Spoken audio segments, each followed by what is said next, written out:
Celtics Beat, brought to you by Prize Picks. Hey everyone, welcome in. It is a new Celtics beat, and I don't do I just keep talking about the Patriots off the top because they keep winning when I do. We got a Super Bowl right around the corner, folks. Pats, Seahawks. I know it's a Celtics podcast. You can come here for any of that. You know, I didn't even look at the comment section, Ev, after the last show. By the way, is there anything in there about that? Because we upset some people a couple of weeks ago. No, but there's a lot of Kaufman hates Jaylen Brown. So, is that back? Yeah, that's totally back. So that's all right. Good. I apologize to anyone listening right now. It just skipped my mind. I'm gonna, as soon as we're done recording this show, I'm gonna go back and I am gonna get in the comment section because I do genuinely love reading all that you write. It's not always nice, but I do like perusing it. Evan Valenti, Adam Kaufman, Seth Landman, who we reference on this show from time to time when we bring up our text thread. And now he is here with us in the flesh. Although I got to say, Ev, he's not been very nice to me lately. Yesterday, 2 days ago, this week sometime, was my birthday. Which is I don't do birthday. I'm not a birthday guy. So, which is fine. Like, I didn't make a big deal out of it. I certainly don't expect you to make a big deal out of it. Great. I'm only bringing it up for this reason. In our group thread of high school friends, ever happy birthday, cough, happy gifts, all this stuff, and he chimes in and he goes, "I don't care. I don't do birthdays." And now I have to. It'd be easier to just say happy birthday and like move on. He made it a point to say, I'm not saying it. I'm not doing anything, which I feel like for you is actually a recent development because I'd be willing to bet you did wish me a happy birthday only a year ago, unprompted, individually, not part of a group thread. Yeah, I probably did. It's good to see you. I'm not going to make a big deal out of this, but I'm just going to announce it to the thousands of people listening to the show. Yeah. You're an asshole. The literally tens of people. I ruled. All six of you. Yeah. Bill, Ted, Tyrone. Thanks all for being here with us. Let's talk about our Boston Celtics, guys. Yeah. 29-18. Losers of 2 of 3. Bulls, certainly a winnable game. Go and take care of business against the Blazers. No issue there. And the Hawks, not a team you want to lose to, obviously. Not a great game. But again, this is a big picture show, so we're not going to dwell on what happened against Atlanta, nor we are going to, do a deep dive into previewing this upcoming game here with Sacramento. But this, if I'm not mistaken, Seth, is the first time this season you have been on with us. I think that's right. Going back to the offseason, obviously, I mean, the three of us were texting every day, so I know how you feel about stuff. You certainly did not have high expectations for this team. Incredibly low. Any way, shape, or form. Like lottery bound, like you read about. Yeah. Now that we are sitting here, almost 50 games into the year, and we'll get to all the Jayson Tatum stuff and trade deadline and everything, by the way. Don't think we're going to graze over that. But starting bigger picture. How are you feeling about what we're seeing from this team sitting tied for second in the Eastern Conference? Well, so it's interesting. One of the main reason I thought they wouldn't that it wouldn't be a successful season was just had to do with Tatum. And so in many ways, I'm encouraged by how wrong I was about how good they're capable of playing, how well they're capable of playing without him. Like, that's been really fun. And I think the main piece of that I don't think anyone saw coming is just how good, like, people who thought the team was going to be good were like Derek White, Jaylen Brown, Peyton Pritchard. That should be enough for some wins. And I disagreed with that. I didn't think it would be enough. I don't think anyone thought the Celtics would be getting this much out of like all of that collection of young wings on the team. So Walsh, Shireman, Gonzalez, even Minot a little bit. Like, that to me, those guys being actual rotation players is like sort of the important revelation from the season. It's the thing that matters going forward. It's why it means that those guys are going to be part of things next year when Tatum's healthy. So like whatever, it's Tatum's been in the news, maybe like not feeling comfortable coming back this year. Whatever happens with that, we'll see. But either way, I think next year is the most important year. And I think you can't be anything but incredibly encouraged about the fact that they've got these like young guys coming up who are actually contributing to winning already. So all that in mind, and this is sort of how we kind of transition in part to Tatum, in part to trade deadline stuff. How have you in season moved the goalposts on this team?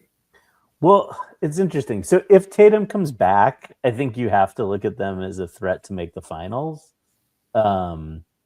If Tatum doesn't come back, I don't think they're a threat to do much of anything. I mean, like it's been a relatively successful season, but I think the other night against Atlanta, you see like, even if like one of the bigs that they have currently, Keita, Garza, and that's basically it at the moment. One of those guys is out or has a bad game, and they're basically drawing dead. Like Okongwu is what, Onyeka Okongwu on Atlanta is what, like 6'8" or 6'9", and he was just like gobbling up the Celtics for that entire game.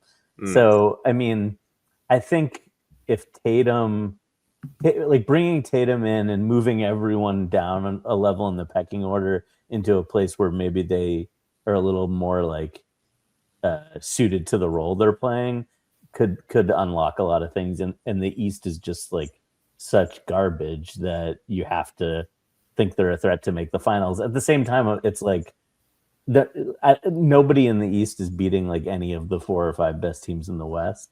So I don't know. I mean, like, did that answer your goalpost question? Yeah, I think so. It's just where it gets a little murky is, the trade deadline is, as we sit here, guys, is what, like 4, 5, 6 days away? What's the date? February? I think it's a week. 5th, like that. 6th? Yeah. Yeah, I mean, I'll tell you, I'll just I can look it up, but I'll just put it this way. Before our next show is the trade deadline. It's coming. So you're going to know one way or the other how Brad Stevens, Mike Zarin, and the rest of the Basketball Brain Trust feels about this group in terms of, what chips they want to throw to the middle. Does Simons have any value? What is our being the Celtics? What is our potential, obviously, in this Eastern Conference, well before you're going to know whether or not Jayson Tatum is coming back this year. So a decision week from Say again? Thursday. It's a week from Thursday. Thursday. So The 5th. a decision needs to be made here by the Celtics. And, we've been, again, talking about a lot of this in recent weeks on this show. We've definitely, the three of us in our text thread, been talking about it constantly in terms of who would you want, who might spring available, who's worth it, who would you attach assets to, like, who, because there's the Simons conversation in terms of the money, and then there's the who are you actually willing to give up first round capital for. So let's drill down on that. I feel like that should be the main thing here right now for people, because Tatum will get there again, but Tatum is such an unknown. This we know that I think we all collectively, I'll speak for Evan and I anyway, I guess I'm not certain about you, Seth, we believe enough in this Celtics group to say Brad owes it to them to add.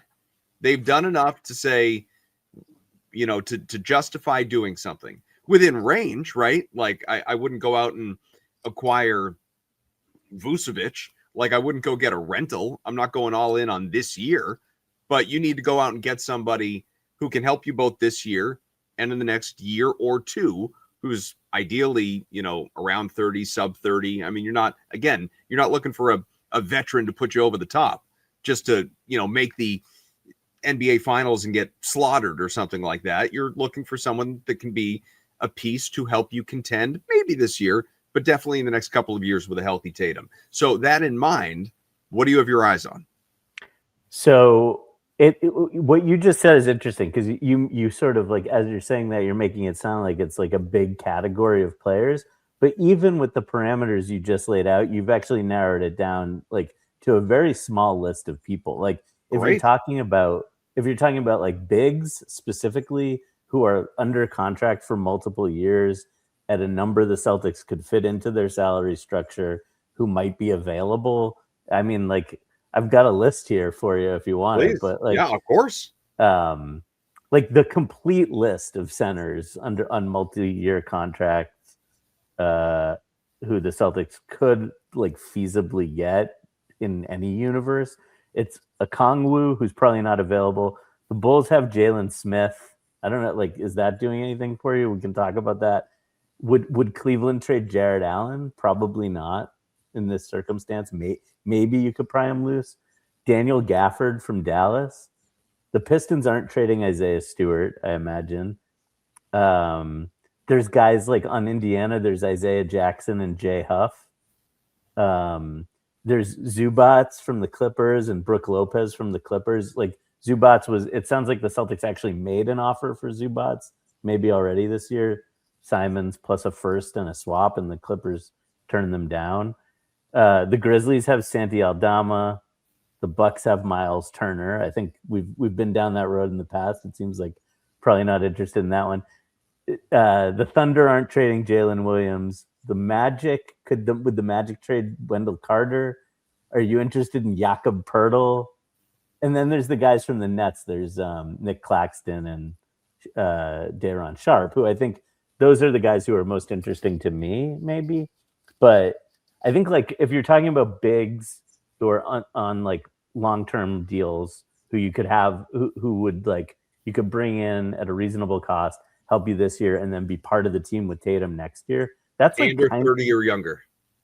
Yeah, I didn't filter for that, but yeah, all those guys are basically 30 or younger. But like, so that I think that's a pretty good list, but it starts to get like when you look at who's actually available, who they could trade for financially, like what kind of assets do you have to give up? I think that all gets really tricky. I wanted to ask you guys though, do you like so? You know, there's been all these rumors going around about like in the last couple of days. So maybe the Bucks are going to trade Giannis, and then there's injury stuff going on around the league. So like, for example, the Rockets lost Steven Adams for the rest of the season. So like, I don't know, some like what that means to me is that some stuff jogs loose.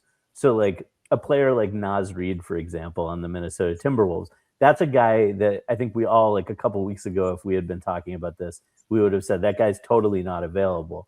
Now, if like, if these rumors are true that Minnesota is trying to put it together an offer for Giannis, and they don't have any draft assets to trade, they have to get those draft assets from someplace.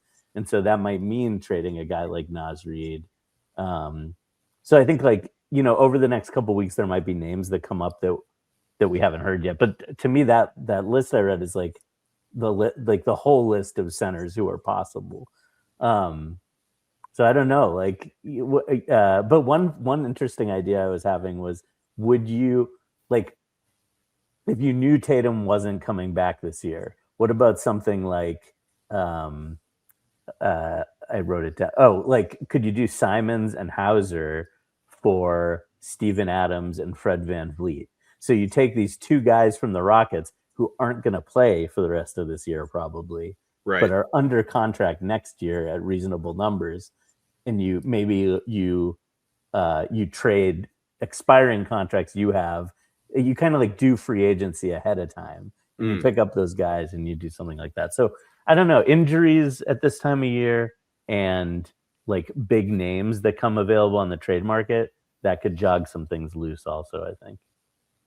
Yeah, the big man thing is interesting, and I throw this other monkey wrench in it because I don't know, the proof's kind of in the pudding at this point. But like with the way Boston's been able to develop bigs over the past couple of years, do you really have to swing super high to get a big in here that's going to be competent? Like, yeah, I would love to have some of these guys. I know that the people got really infatuated with Jaren Jackson Jr. for a while, but as Seth pointed out several times, and I think we did on the show, a guy doesn't get a lot of rebounds for a big guy. Like, now part of that is the way they play, right? Because he probably has to go out and challenge a bunch of shots, but at the same time, like, I'd want my guy to average more than like 6 rebounds a game. So like, you look at they've obviously let Amari Williams get a little more comfortable with the big league club, considering the health of both Keita and Garza recently. He looks like has promise, but again, we'll see with that. He's got a lot more season to go. But I was just, as you were talking, Seth, looking up like free agents at the big position and for this upcoming offseason. And I can tell you, it's grim. It's pretty tough. You know, you're looking at some guys have club options, like Hartenstein's got a club option. Vucevic, Nurkic, Zach Collins, Mitchell Robinson, Robert Williams, Mo Wagner, Nick Richards, Andre Drummond, Dwight Powell, Kevin Love, Mason Plumlee, Bismack Biyombo. You get the point. Like, it's just not great with that route either. Like, that doesn't so it just that feels route like, almost doesn't exist. They don't have money. Yeah. Well, and that scarcity that you're talking about, Evan. Well, I'm all over the place, but we'll get into the Simons thing. But like, that scarcity you're talking about, like, let's say the Celtics have somehow the mid-level exception to play with this coming off season. Like, how many? If that position is that scarce, how many of those guys are even going to be available for that number? So does it make sense to even if you like Simons and think he's a piece you'd want to try to get on like a reasonable contract moving forward after his contract expires at the end of this year, you know, if there's going to be plenty of guards who are available for well under the mid-level exception, are there going to be bigs available for that? And so I really think this is like that Simons's expiring contract is this moment in time where they have a chance to, they happen to not even have to worry about the Tatum question, actually, because the same thing they need this year with or without Tatum to get better is the same exact thing they're going to need next year when he gets back. And so, you know, you're talking about like trying to bring someone in long term. So I think using that resource and maybe some amount of draft capital to bring in a center who can play with these guys like this year and next year, I do think that's the way to go. And as I've said to you guys in the texter, my favorite option here is trying to get Nick Claxton from the Nets. I think he does such different stuff than Keita and Garza. Like, those guys are like big beefy dudes. Claxton's like really like fast. He can dribble the ball. He can like switch a lot on defense. He blocks shots.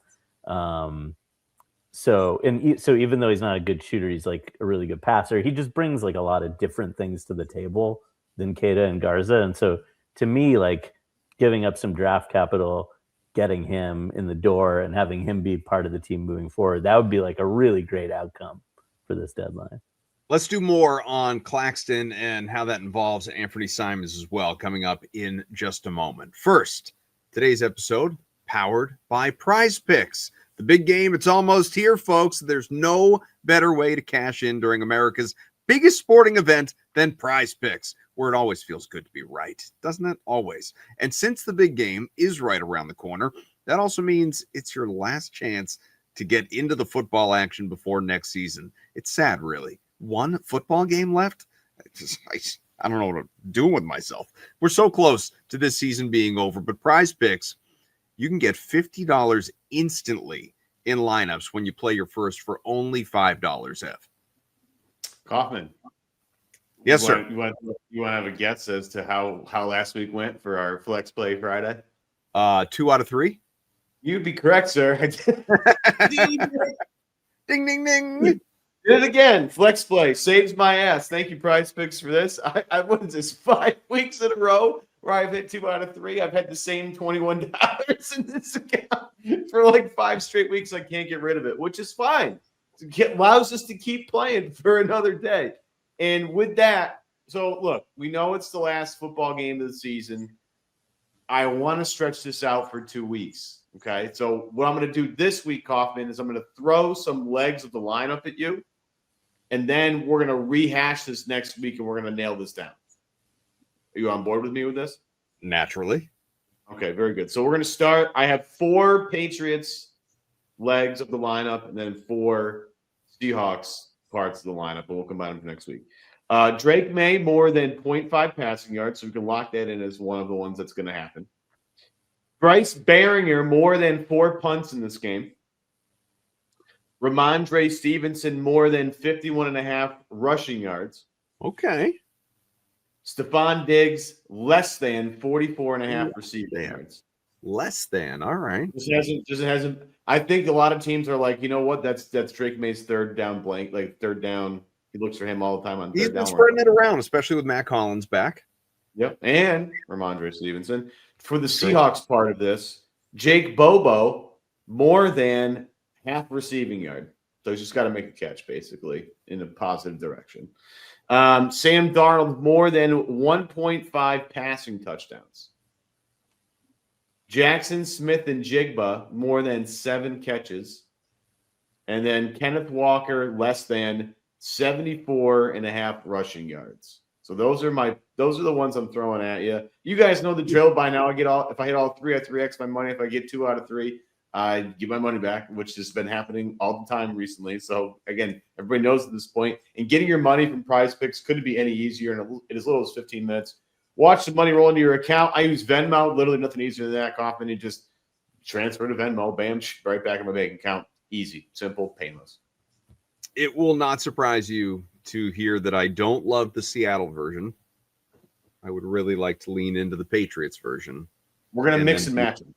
Yeah, no, I get it. I get it. Listen, so find your community on Prize Picks. With the new social feeds feature, you can share Prize Picks with your friends, copy lineups from winners with a single click. It's that easy. Copy lineups you like or use them as inspiration for your own picks. You can even follow Prize Picks partners like us, tail, fade our picks, whatever you want to do, only with one click.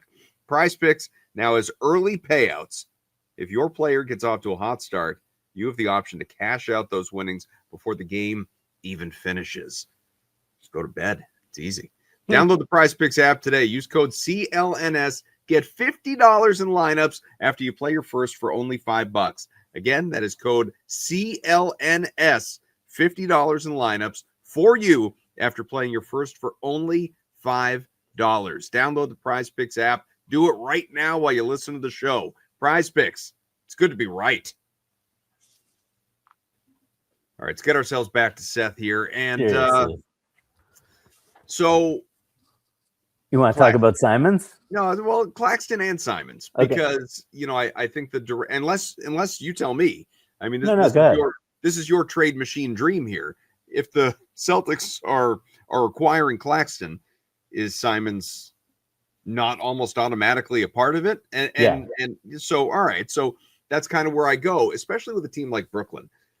Does Brooklyn, and I realize this team sucks, there's no reason not to be a seller and all of that, but to some degree, even the smallest of degrees for a team like Brooklyn, roster construction has to matter at least a little bit, right? Mm-hmm. Like, do you really want like a 75th guard on your roster giving up Claxton to get Simons?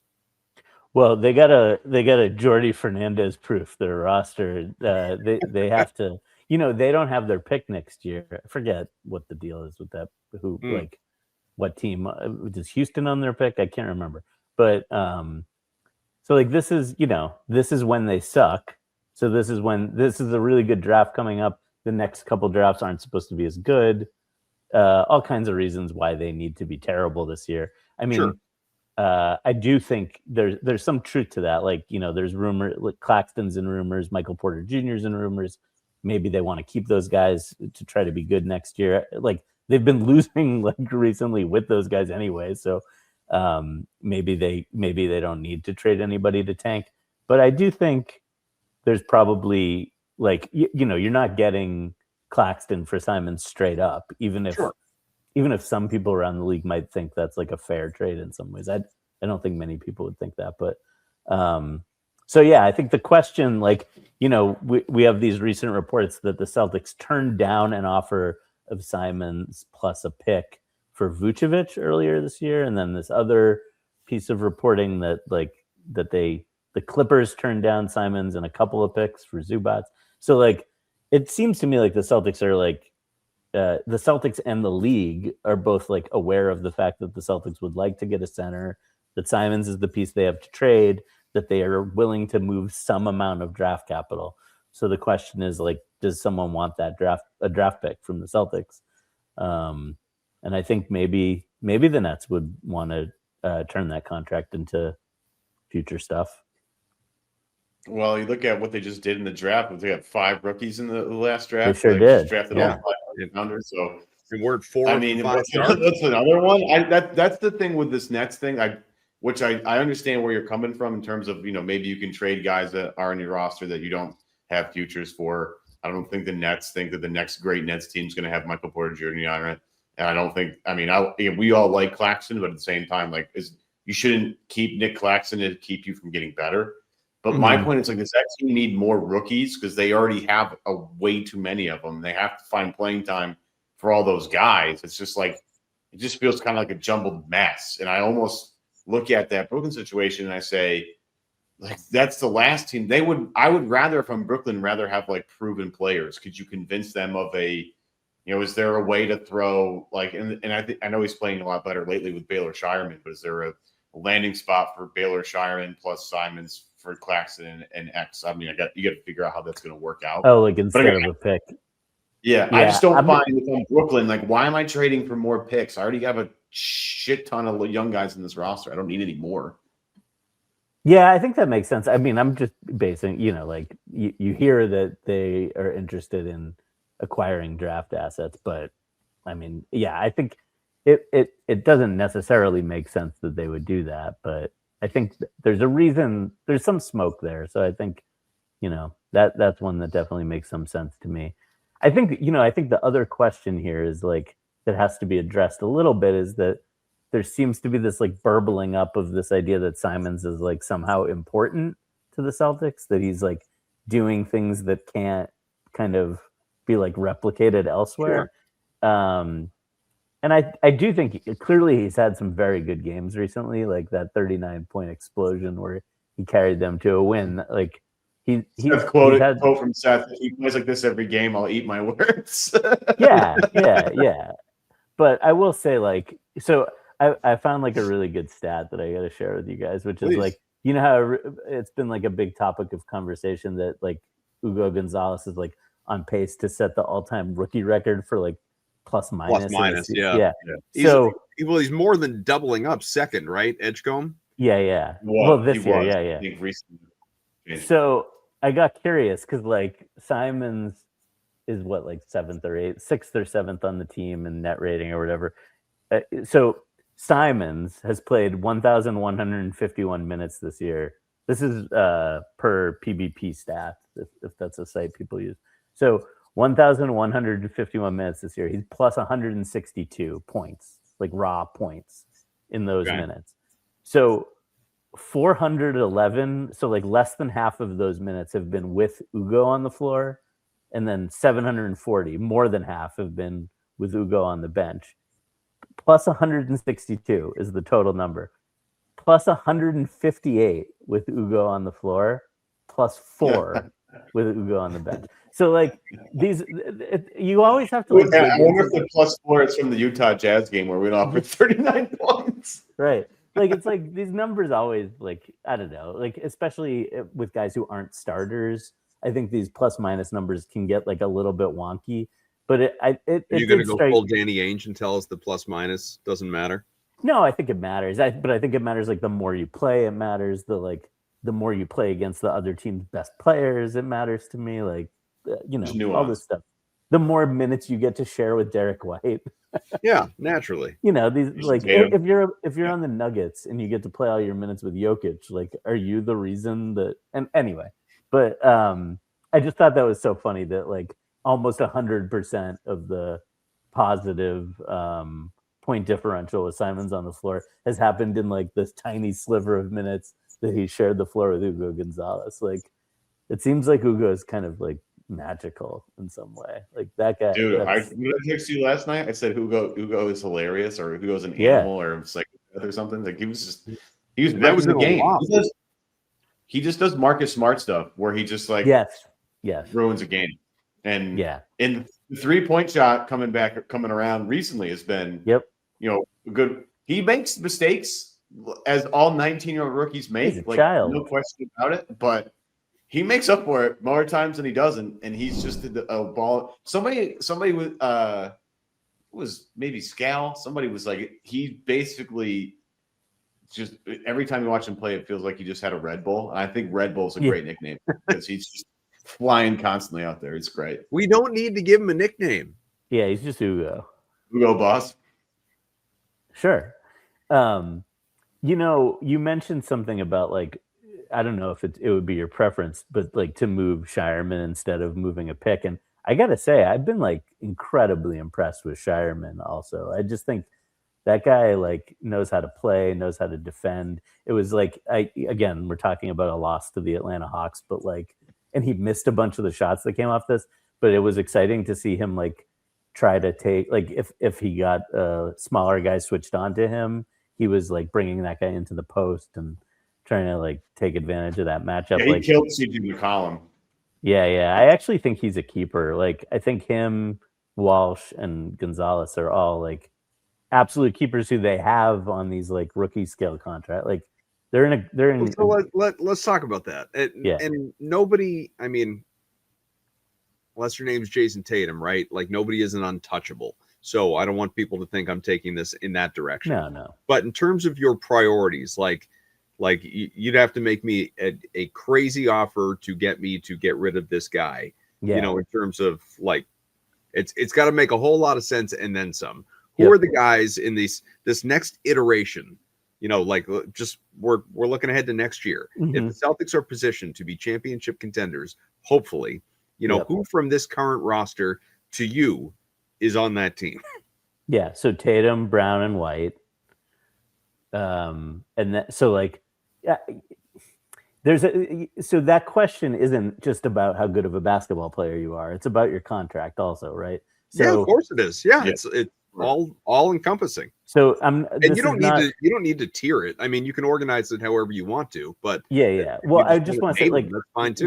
Like I think Pritchard's on the team. I think Pritchard's on that list, but I also think like, you know, Pritchard and Hauser are both like players with some like pretty good value around the league. I think like it depends like what players might be available in a trade, but like, so I think Pritchard and Hauser would be the next guys on that list, but you know, like I don't think they're like untouchable. And then I think the three young guys, Gonzalez, Shireman, and Walsh, I think you have to have on that list. And then Keita and Garza, just because like Garza less so, but because you know you have those guys under contract at the minimum basically next year, and they're like capable of being in a rotation, it would be really hard to move those guys, I think. Like unless you're so with everyone on that list except like the top guys, Tatum, Brown, and White, I think unless you're getting back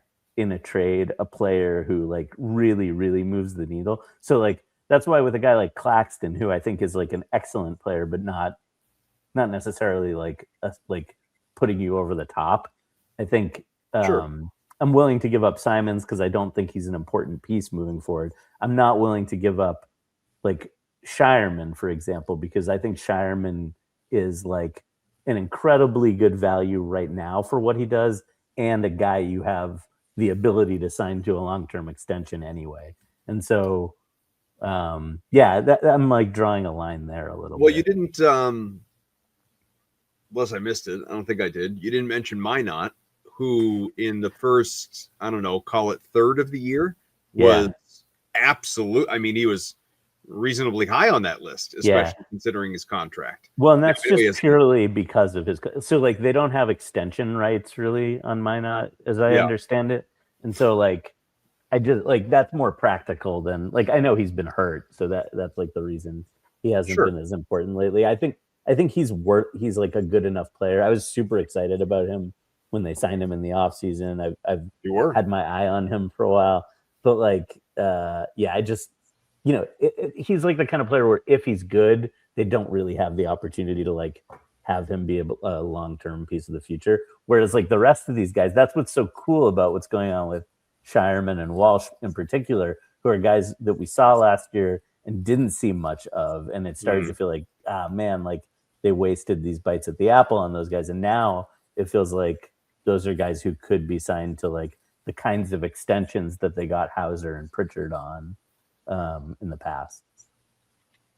which is like super Yeah, I think valuable. if That's you- like that's the holy grail here. Is like if they have Brown and Tatum, that's like Right. they're never going to be able to like sign free agents. That they're never going to be anywhere near being under the cap. Like, and so Yeah, because those two guys make a cajillion dollars.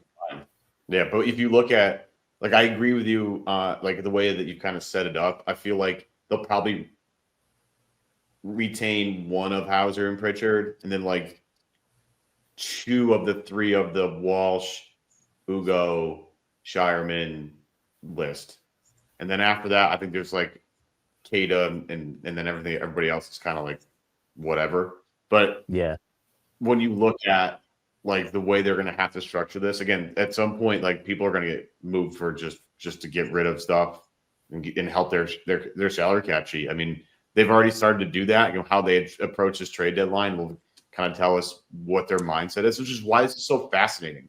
This next week is fascinating. It tells us so much about what the next move is and how they're going to try and build this thing for the long-term success. And I think that's what makes everybody kind of like, at least for me personally, just mystified what they're going to do, because we don't know, because Bill Chisholm is the unknown. We don't know what his mandate is. We don't know what his prerogative is. We don't know what he wants this team to do. You know, when Wick's around, we heard from Wick, I'll spend when the team's good. And then he put his money where his mouth was, and he did spend, and they won a title. We don't know what Bill. Bill's a fan, but Bill's a private equity guy. We don't know what he's it's funny you say that, though, because do any of us feel like if we're just going off history and the comment you just referenced, like, do any of us believe that this team would be adding this year under Wick? Well, I don't really know. I think it's like an incredibly interesting question. Like, part of it too is like it's Danny versus Brad, so that's a part of the dynamic also. There's so much more going. Like, there's the whole like the way the league has changed in this regard, though. Too is just like Danny was when Danny was running the Celtics, he was operating under these old rules where like the only penalty to spending money was the money itself, right? Like, it didn't really impact your ability to like to be flexible with your roster and make changes and make deals. Like, now, if you like over the summer, like, I think they caught a lot of criticism for moving on from some older players who were making a lot of money, and I think now you see the wisdom of that. Like, they got younger, they got more flexible. That, like, ultimately you have to find out if your young players can play. Like, even if Porzingis was having a good year this year, it just didn't really make sense to like be locking themselves into that team as it stood. And so I think, the question of spending money is just, it's become a lot more complicated than just like, is your owner willing to spend? But I think in this instance, what we can look at is like, okay, so whether Simons is an expiring contract, $27 million.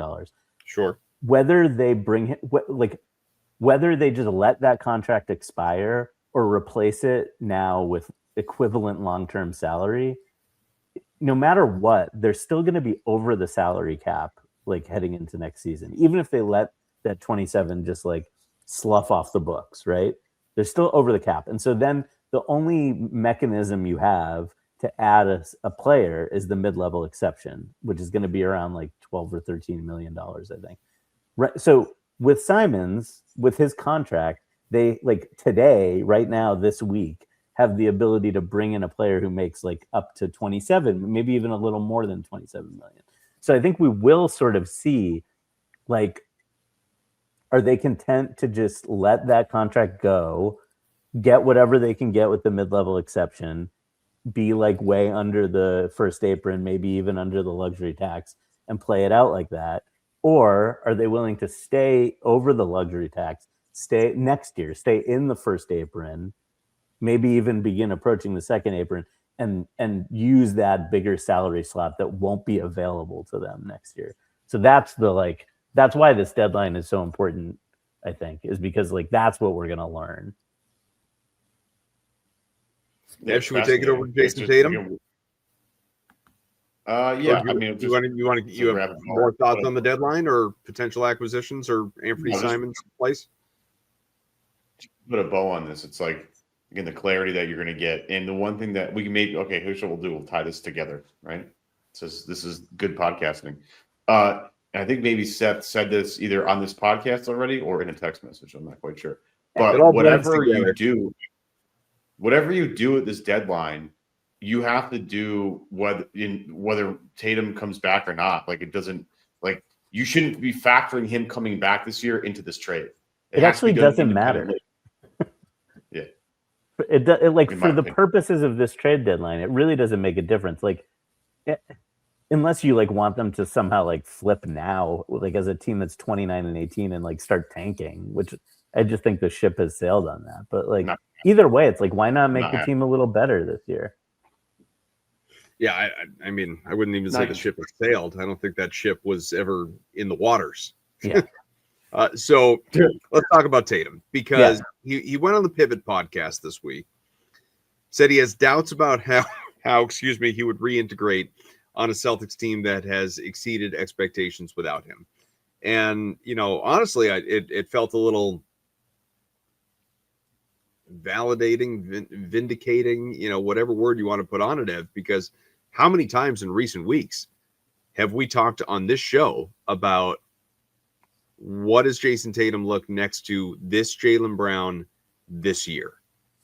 How does Tatum feel coming back, trying to now blend in to a career season that JB is having and what is working so well in this offense that is running differently without Tatum? And of course, some people took that to mean, can these guys coexist? How do they work? Blah, blah, blah. No. And I feel like we've made that abundantly clear along the way. This is not JTJB. This is Tatum is relearning his body when he returns to the floor, especially if it's this year. And there's no off-season ramp up. There's no preseason ramp up. There's no practice games, if you will. It's boom, right out of practices with the team. You're ready. Here we go. Let's see what it looks like. And so Tatum, really for the first time in all of this, and he's been talking for months.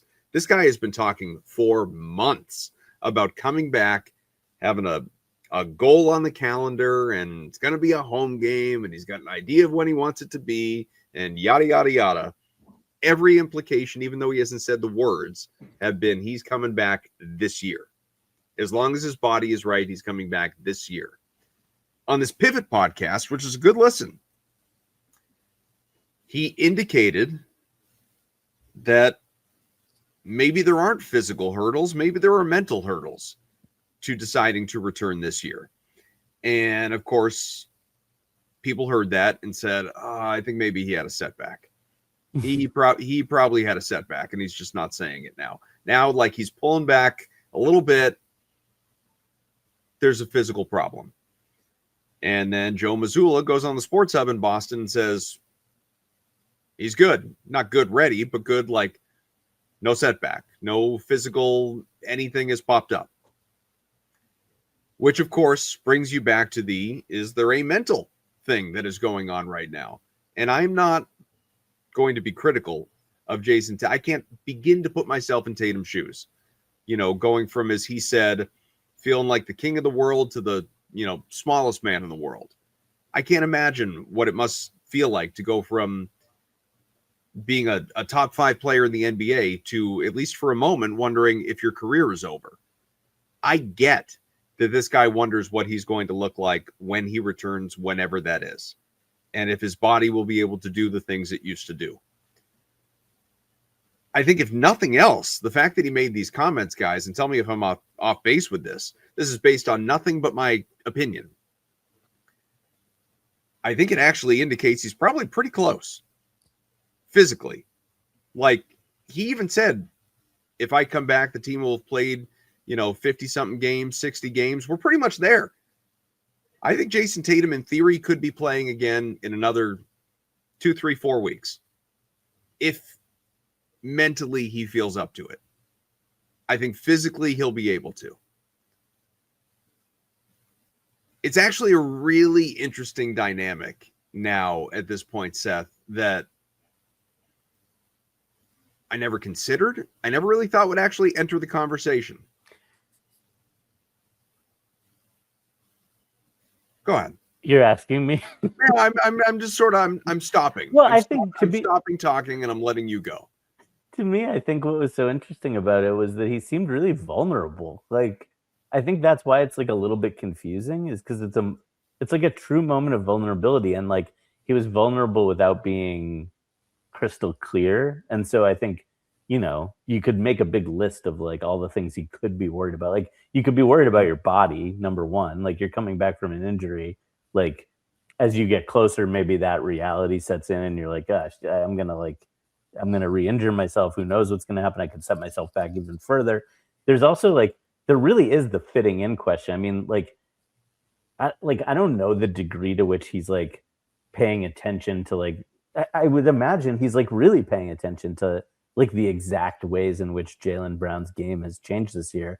And I think, we've talked on this podcast in the past about like Jaylen being like having a little more like, maybe having like better numbers even in certain like isolation scoring situations than Tatum, and like Tatum being like a better passer than Brown, and like carrying that mantle. Like you want the ball in Tatum's hands at the end of games because of the passing, but maybe you wish Brown was taking some of those shots. It's like, maybe there is some like, it's not like them butting heads, but it's like some questions about how do I fit in, and like getting worried about that and wondering how that's going to work.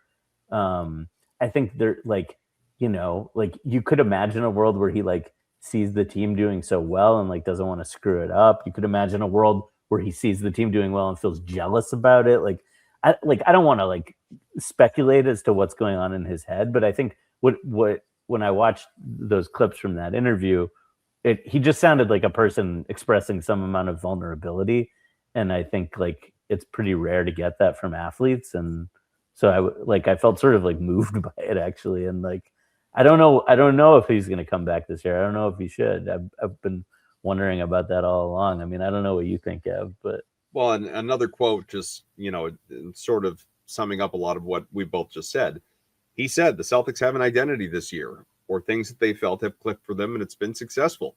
Second team in the East up to this point. So there's a thought in my head like, how does this work? Yeah. And of course, right after that podcast, and I should have mentioned this before, but everyone out there listening to this already knows, Chris Haynes had that report, the NBA insider, that Tatum is, quote, reevaluating his situation and considering sitting out this entire season, which of course prompted the questions to Mazzulla about the physical stuff. And he said, no, everything has gone well in the rehab.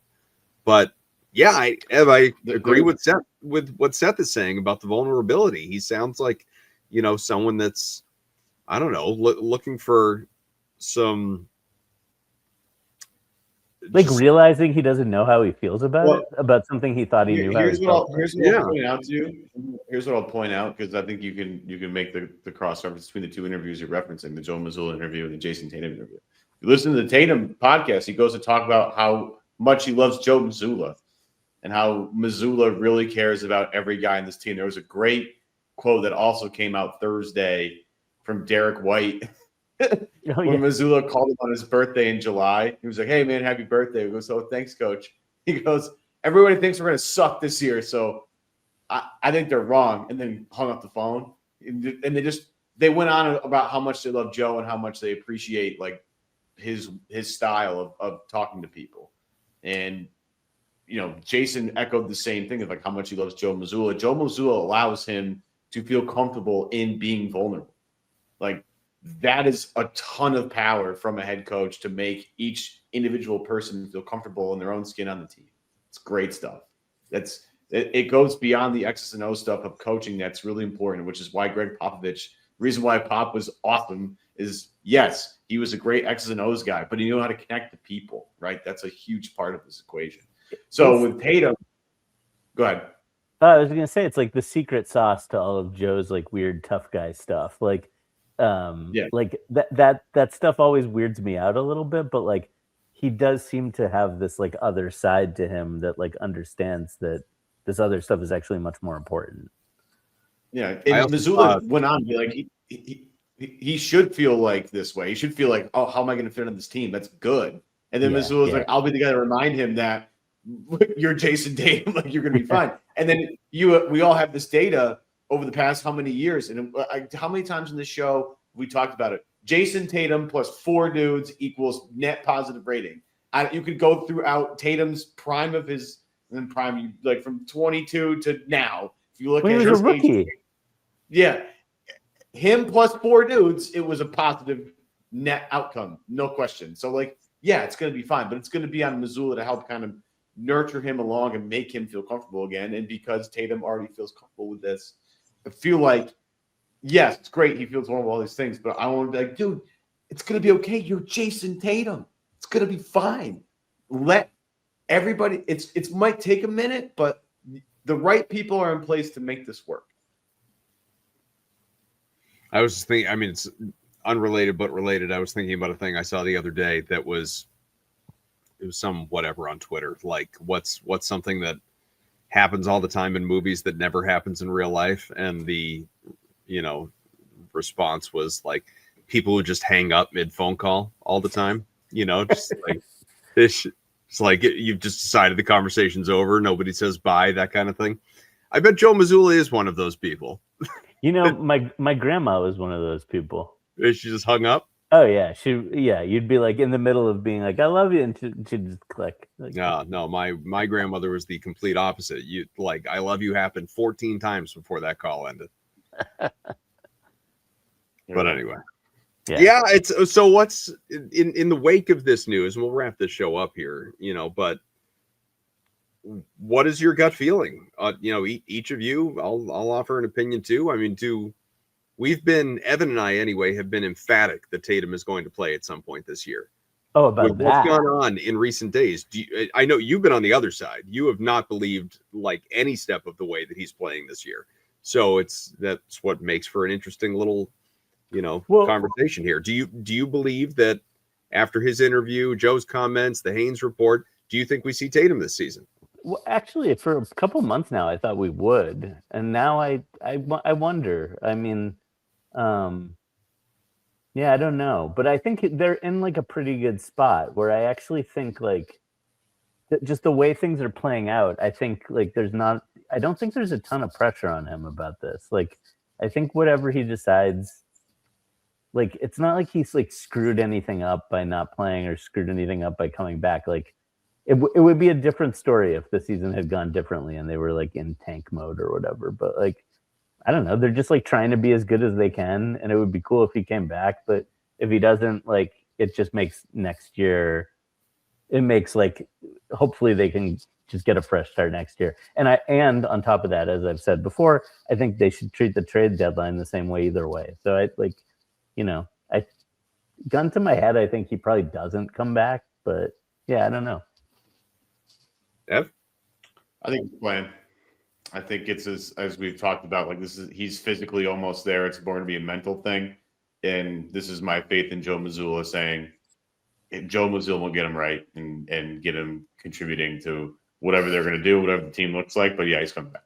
I'm still very, like, again, him going, whether it's game 50 or 60 or whatever, that told me a lot. And again, you had people like, I think Forsberg had like a list of like, here's all the games, 51, 52. There's where they all are.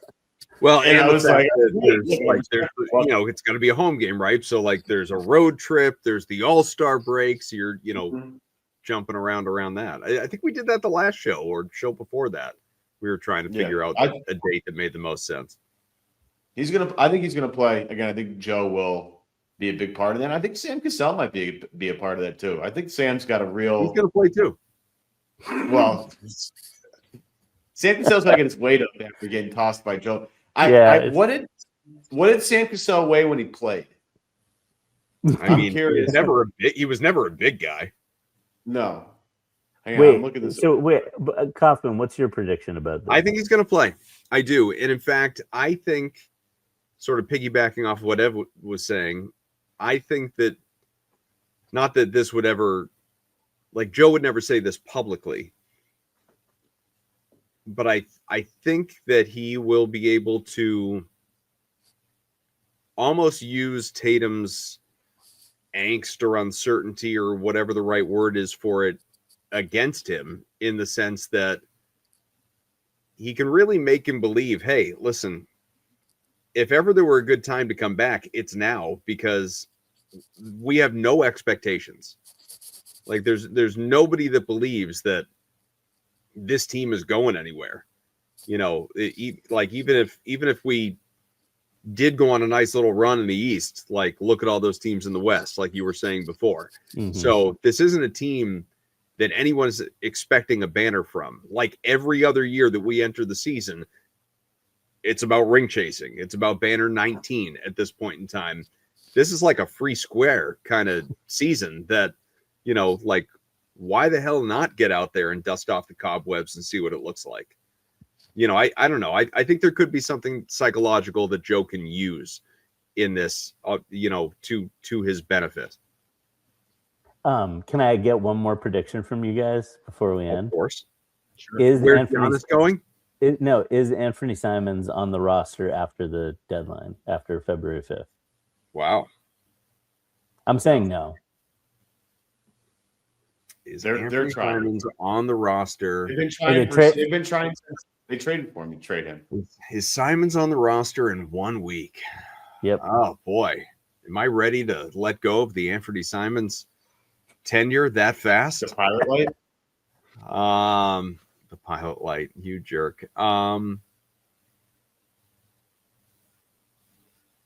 Boy, can You're I? struggling here. I am struggling because I want to fence sit.